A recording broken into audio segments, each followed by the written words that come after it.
Good morning, and I wanted to review some comments left about Sergei Lavrov. Albino Mutant says, "Isn't it well known that Lavrov is a vampire?" Now, the point about the word vampire is that I think that's a Serbian word, not a Romanian word, despite the Transylvanian stories. And Lavrov, of course, is less a hog and more of a toad. Someone said that he's a hog. Unlike his friend and compatriot, Pyotr Tolstoy, who I met, who genuinely does look like a toad, Lavrov now seems to have become a little bit warty as well, so he is at least warming to his amphibian nature. His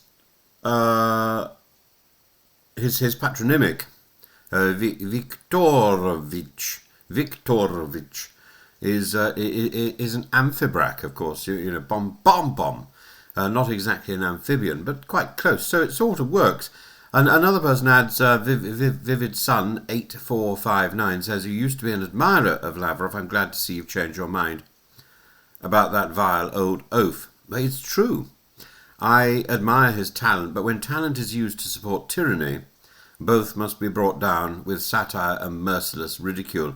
And a third comment, which strikes directly at Moscow's absurd rationale for war, muffled joy, says, the idea that having over 1 million Russian soldiers killed or injured to protect Russian language people is absurd in its face. I entirely agree.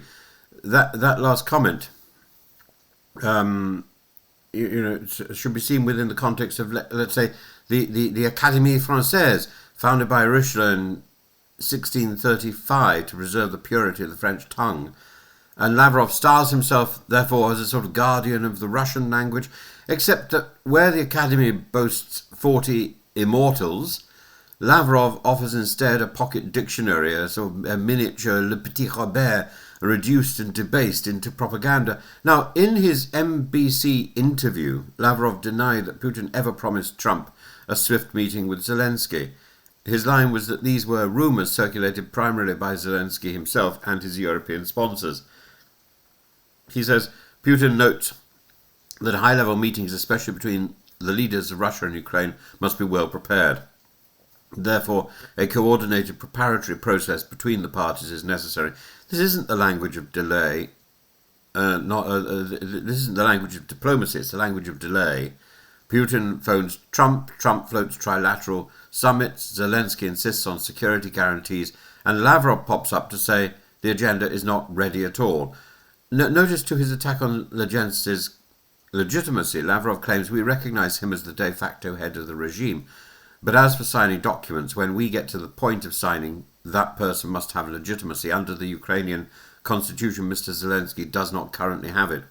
This is theatre, it's not law, it's an old Kremlin trick. Delegitimize the person in order to avoid negotiating terms of peace. Yet Lavrov also played to an American audience yesterday. He insisted Russia wants peace and tried to drive a wedge between Washington and Europe. We want peace in Ukraine, he says. President Trump wants peace in Ukraine.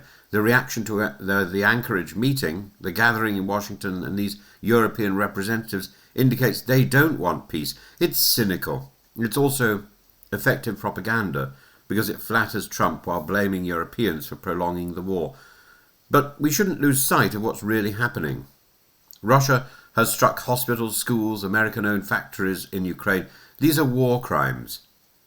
Lavrov dismissed them as Western lies. He denies the war is an invasion. He justifies catastrophic Russian losses with the myth of protecting Russian speakers. And so satire is both fitting and necessary. If Lavrov is a vampire, he feeds not on the blood but on truth. If he's a toad, he croaks propaganda in every swamp of diplomacy. And if he wants to be an immortal of language, then he will be remembered as a false grammarian of lies. The tragedy, however, is not linguistic, it's human. Ukraine marks another Independence Day yesterday, with cities, shells, families displaced, and the war grinding on.